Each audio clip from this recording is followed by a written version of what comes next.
Hebreus capítulo 6, versículo 1. Efésios capítulo 2, versículo 21 ao 22.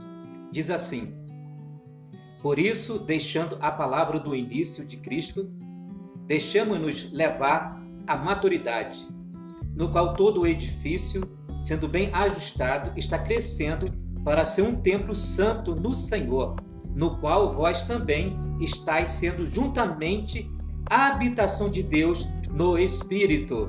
Desfrutamos Cristo como a Páscoa, mas continuamos no Egito? Ou já saímos do Egito e agora estamos no deserto, onde recebemos revelação? Edificamos o tabernáculo e desfrutamos o maná? Sem dúvida, é bom ter o tabernáculo como edifício de Deus. Contudo, o tabernáculo não era sólido, era móvel e não tinha alicerces. Não foi construído com pedras, mas apenas com madeira. Vagueamos no deserto da alma, desfrutando o maná do céu e água da rocha e carregando uma vida da igreja flutuante que não tem alicerces sólidos? Ou andamos numa terra vasta, repleta de riquezas insondáveis? No interior, há fome e sede por algo mais elevado do que aquilo que já experimentamos. A insatisfação que sentimos não é nossa, mas do Senhor. Ele, no nosso interior, anela ter a igreja tipificada pelo templo na boa terra. Ele quer que saiamos do deserto e entremos na boa terra, que saiamos da alma e entramos no espírito. Por um lado, estamos contentes por estar na igreja. Por outro, anelamos por algo mais rico. Com isso, podemos entrar no nível mais elevado, a boa terra, onde o templo pode ser edificado. Temos de ver que o templo não era apenas maior, mais estável e tinha mais peso do que o tabernáculo, mas que os móveis do templo foram feitos novamente e com dimensões maiores. O altar, a bacia, a mesa dos pães da presença, o candelabro de ouro e o altar do incenso foram reconstruídos e, na maioria dos casos, as dimensões aumentaram. No tabernáculo, o altar tinha 5 côvados quadrados e 3 côvados de altura, mas no templo tinha 20 côvados quadrados e 10 côvados de altura. No tabernáculo havia apenas um candelabro de ouro. No tabernáculo havia apenas uma mesa dos pães da presença e uma bacia. Mas no templo havia 10 mesas dos pães da presença e 10 bacias. A nossa experiência da cruz, do Espírito Santo e de Cristo como a nossa vida, luz, aceitação e doçura deve ser renovada, aprofundada e ampliada. A ampliação do templo representa o fortalecimento da igreja. E a renovação e a ampliação dos móveis no templo representa a renovação e ampliação da experiência que os santos têm de Cristo. Aleluia, glórias a Deus. Essa figura indica que a nossa experiência espiritual tem de corresponder à estatura da igreja. O tamanho do altar, ou seja, a experiência da cruz, tem de ser proporcionalmente aumentado. A pregação do Evangelho tem de ter maior impacto para que, quando as pessoas vêm, sejam claramente convencidas e salvas. A consagração dos crentes a Deus também deve aumentar. Dito de outra maneira, a iluminação e o lavar do Espírito Santo têm de ser mais intensos, frequentes e renovados. Cristo, como nosso suprimento de vida e luz, também deve ser ampliado. Além disso, o altar do incenso, que era de ouro, ou seja, a nossa comunhão com Deus e a experiência que temos de Ele nos aceitar em Cristo, também tem de ser fortalecidos, aumentados e ampliados. Cristo é para sempre o mesmo, mas a igreja tem de gradualmente ser fortalecida e ampliada. Aleluias, glórias a Deus.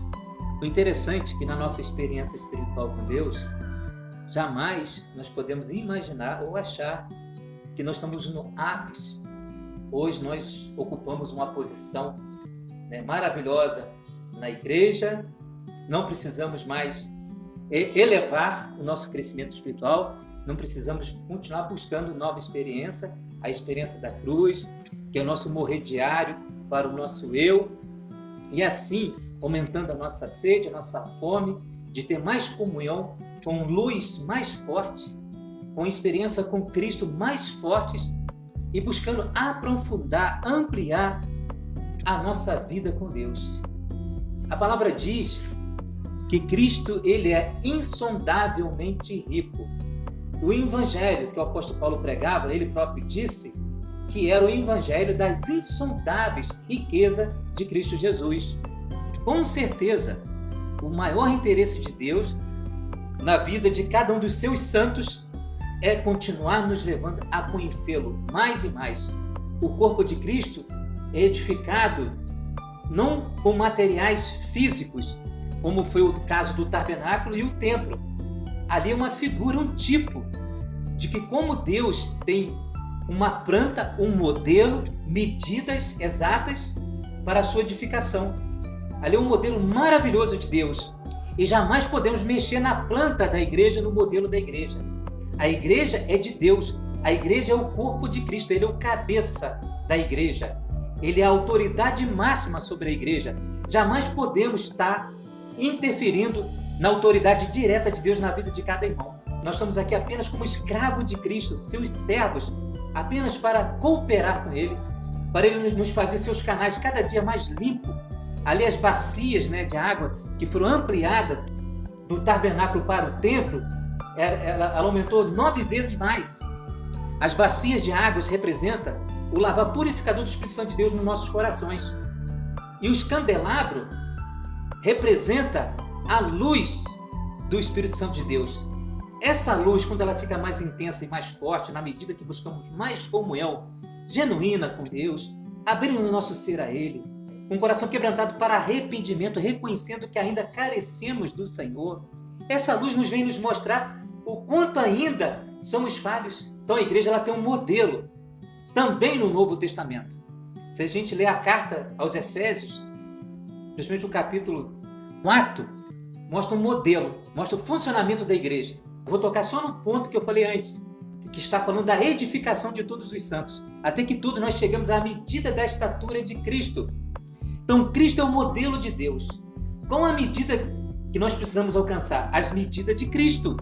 Por isso requer muita busca e jamais podemos nos dar por satisfeito. Sim, somos gratos ao Senhor por chegarmos até aqui, de o Senhor ter nos ajudado a chegar até aqui, ter nos mantido de pé pela sua misericórdia. Mas eu creio que o Senhor ainda não está satisfeito com a sua igreja. Por isso Ele não voltou. Quando Cristo estiver satisfeito o suficiente, quando Ele perceber que muitos santos já são vencedores nele, já tem um crescimento suficiente ao ponto de poder representar Ele diante das nações, o Senhor voltará. Se o Senhor ainda não voltou, é porque ainda nós estamos carecendo, estamos aquém ainda do que Deus quer para a nossa vida. O que precisa ser feito é a gente buscar a visão, o que Ele quer para a igreja. E quando eu falo da igreja, eu estou falando num aspecto universal. Nós estamos falando de cada filho de Deus. Todos nós somos um só corpo. Em realidade, em essência, somos um só corpo. Sabemos que na prática, a igreja se encontra com muita dificuldade para expressar ainda uma verdadeira unidade do Espírito de Deus, expressar uma verdadeira unidade debaixo da direção única do cabeça da autoridade que é Cristo. Mas Deus tem misericórdia de cada um de nós. Então, qual o desejo de Deus para a tua vida e para a minha vida? Nós que já somos salvos pela graça, é que conhecemos plenamente a verdade, que conhecemos mais a Cristo, que nós possamos ter uma atitude semelhante do apóstolo Paulo, que era um homem que tinha muito conhecimento, teve uma educação elevada, uma cultura elevada, fez parte do Sinédrio de Israel, da liderança dos anciões, foi criado aos pés de Gamaliel, tinha algumas cidadanias, inclusive a romana, falava vários idiomas, e ele naquela época estava muito certo que estava servindo a Deus, perseguindo as igrejas do Deus vivo. Mas ele fez na sua ignorância.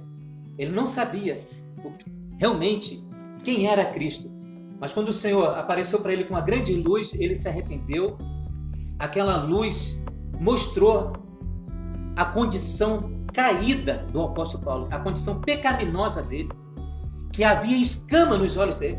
Portanto, quando Ananias orou por ele, batizando ele nas águas, caiu dos olhos dele como escama de peixe. Havia véu no coração dele.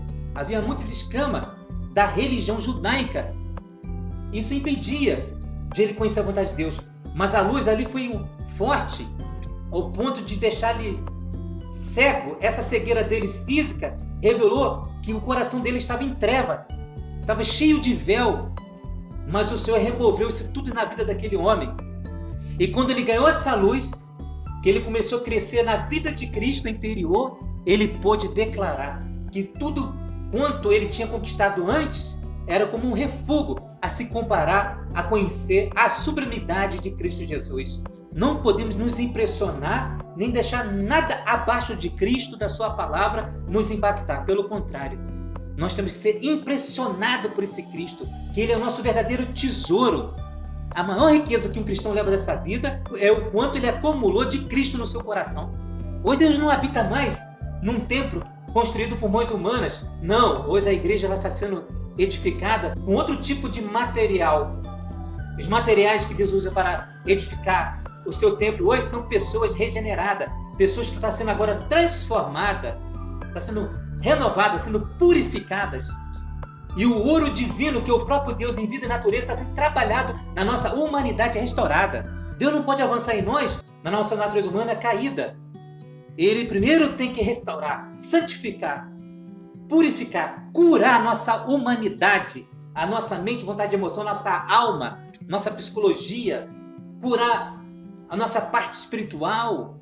Aí sim vai abrir um espaço para Deus se dispensar com uma rica dispensa inesgotável para dentro de cada um de nós. Só Cristo pode preencher a igreja, só Cristo pode edificar a igreja com si mesmo, consigo mesmo, pois Ele é a vida da igreja. Que Deus possa restaurar o verdadeiro igrejar em todos os lugares. Esse é o nosso anelo profundo hoje. É isso que está precedendo a volta do Senhor. Louvado seja o nome do Senhor. Então eu paro por aqui. A paz do Senhor Jesus. Fique com Deus. Até mais.